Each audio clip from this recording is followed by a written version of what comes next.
Hello and welcome back to the channel. Well, everybody, it is getting kind of heavy out here. It's getting kind of heavy. When you see something happening in one country, many times it's going to happen other places as well. It's just a matter of time. What we are looking at here is a $5,000 fine for the unvaccinated for certain segments of the population in Australia.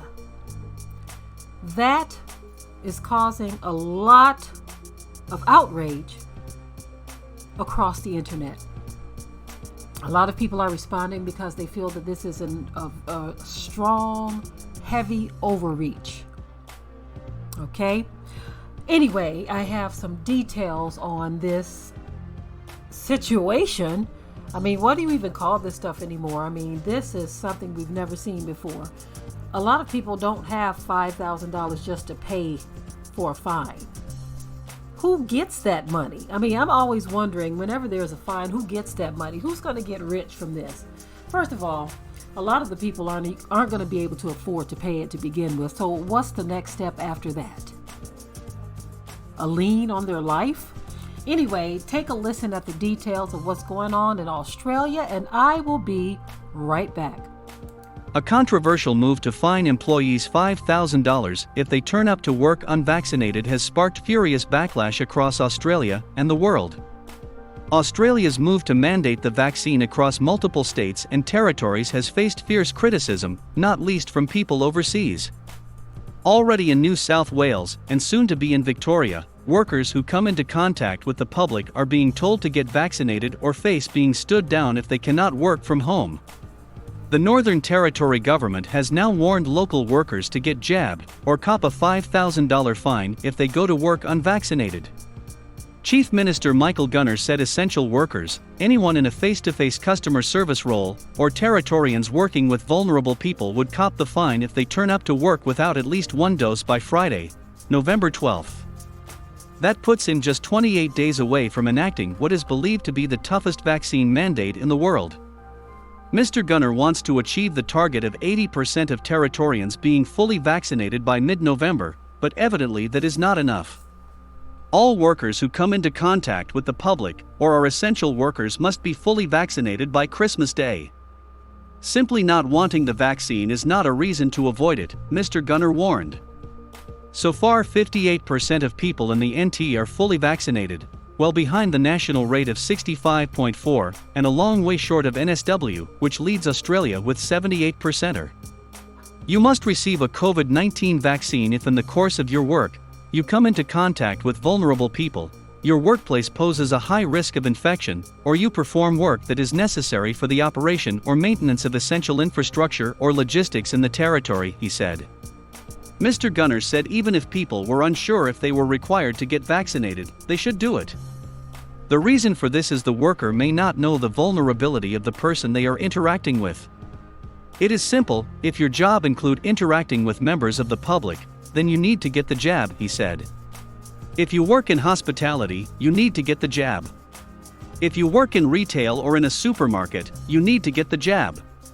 If you work behind the counter in a bank, or are a receptionist, or positions like that, then you need to get the jab. Barbers, beauty therapists and hairdressers also need it, he insisted.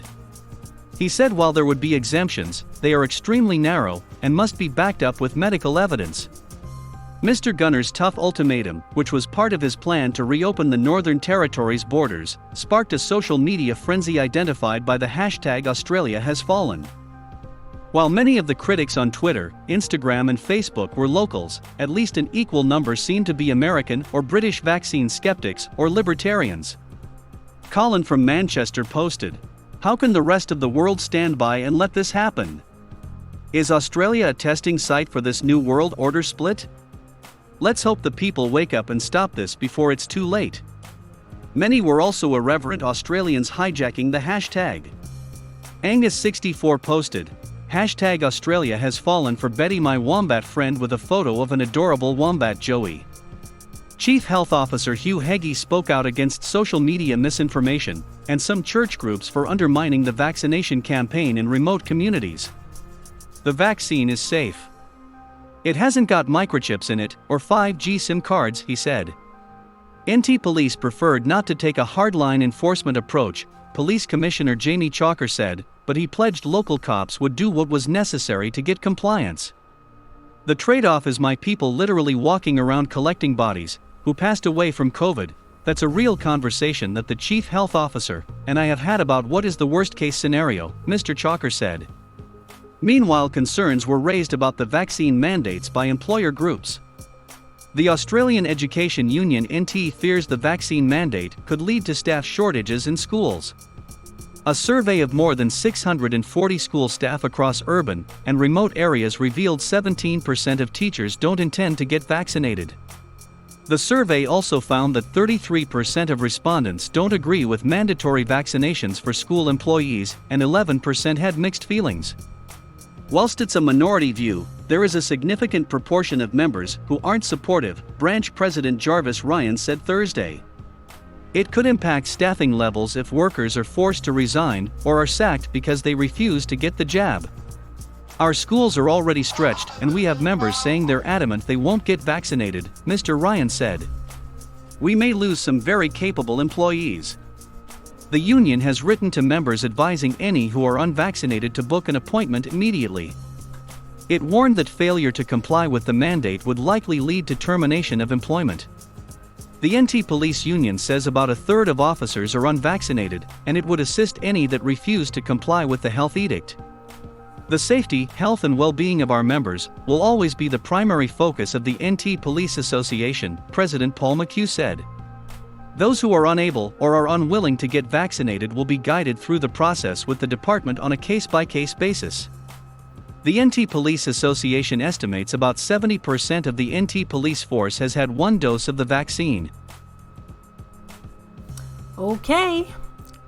The world is starting to feel the shackles now. They're starting to feel the shackles. There's only so much, should I say, that you can say on these subjects. I will say this, however, even though the world may be feeling the shackles or starting to feel the shackles, whom the sun sets free is free indeed.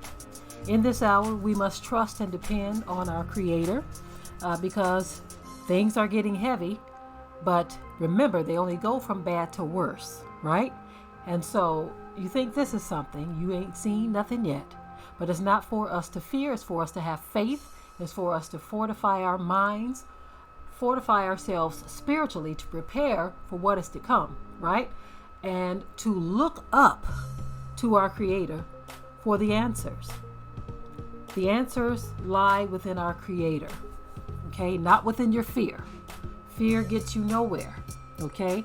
So, again, there's only so much you can say on these subjects.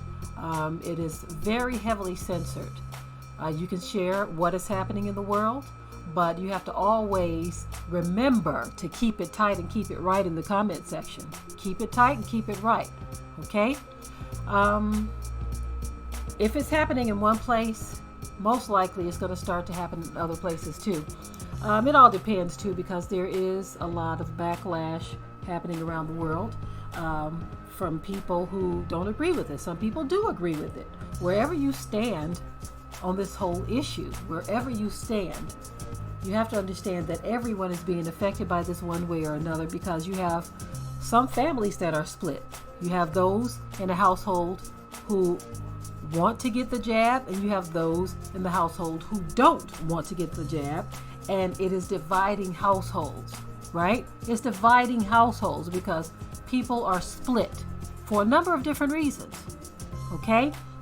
But I just want to share this with you all to keep your head up, keep your eyes open, because things are happening so fast, and if you blink, you just might miss some details. You just might miss some details. Thank you to Sister Suzette for sharing this story with me, and all of you who share stories with me. I appreciate it.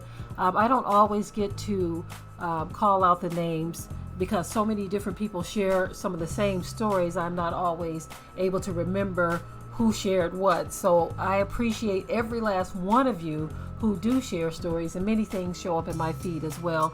And sometimes If a story grabs my attention and I have the time at that moment, right? Because we are quite busy on the farm.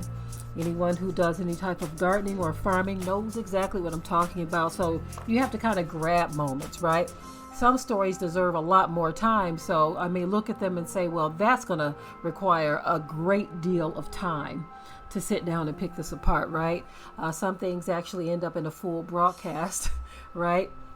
And so as the season is kind of getting slower and slower, we're going to go into the colder seasons. That allows for a lot more time to spend with my listening and viewing audience. Anyway, I'm done with the story. Remember in the comment section to keep it tight and keep it right. But until next time. We hope you liked today's topic. Please leave your comments below. If you haven't already, subscribe to the channel, share it like this video, and with that, we're out. Be sure to ring the bell to be notified of new uploads on this channel, and also comment, share, like, and subscribe.